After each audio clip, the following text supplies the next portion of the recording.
Hello, and you're watching Republic TV. This is Rajat Mishra. The big global business story that we are tracking now, that the deal between Saudi Arabia and US, Petrodollar Deal, has been called off, which has its own geopolitical undertones, and also it will change the way the world's most traded commodity, oil, is going to be sold and purchased in the global market.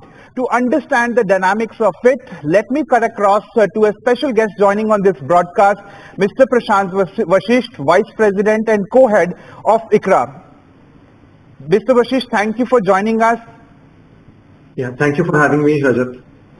So, Mr. Vasisht, let me just start off by asking you a very first important question. Reports are gushing in that Petro deal has been called off. So, I just want to ask you what thing and how does it impact the global oil market?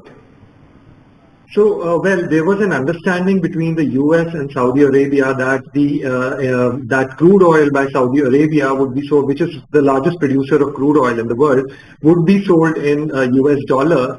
And the reason for this being called off is that, mostly now, post the Ukraine-Russia war, there was a lot of billions of dollars of Russia which were frozen by US, hundreds of billions of dollars. So now what it looks like is that this has provided fresh impetus to countries across the globe to diversify into other currencies besides the dollar. And the way it will change the global markets, oil markets, is that now more and more other currencies will be used. In 2023, about 20% of the global oil was traded in other commodities, other currencies besides the dollar. And now that will further gain momentum and be traded in other currencies like rupee, like yuan, dirham, etc.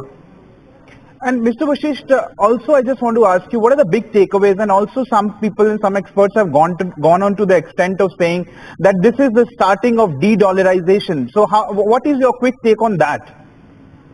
See, a lot of central banks globally would maintain a large part of their reserves in the US dollar, considering that as the most stable currency and a storehouse of value. Now, though the trend has been that proportion in US dollars has been declining, but that has been slow usually over the years. But now that trend is expected to gather pace, and we see more and more banks investing into central banks investing into gold and commodities, other commodities, besides also maintaining higher proportion of other currencies and not just relying on the dollar as a reserve currency.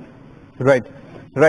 And also, Mr. Vasisht, let us come to this point. And what are the factors that must have prompted for this important deal to be called off? What, according to you, are the factors that drove this deal to be called off?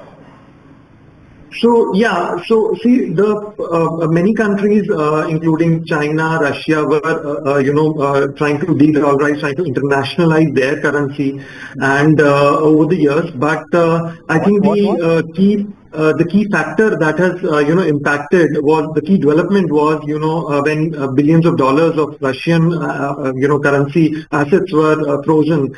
So that a lot of countries took notice of that, and this has led many countries globally. And even last year, Saudi Arabia sold some of its crude in yuan as well. So this process has been there for some time, but obviously it has gathered pace since that incident that I mentioned. Thank you, Mr. Vasisht, for joining on a special broadcast by Republic Business. Thank you for joining Republic Business.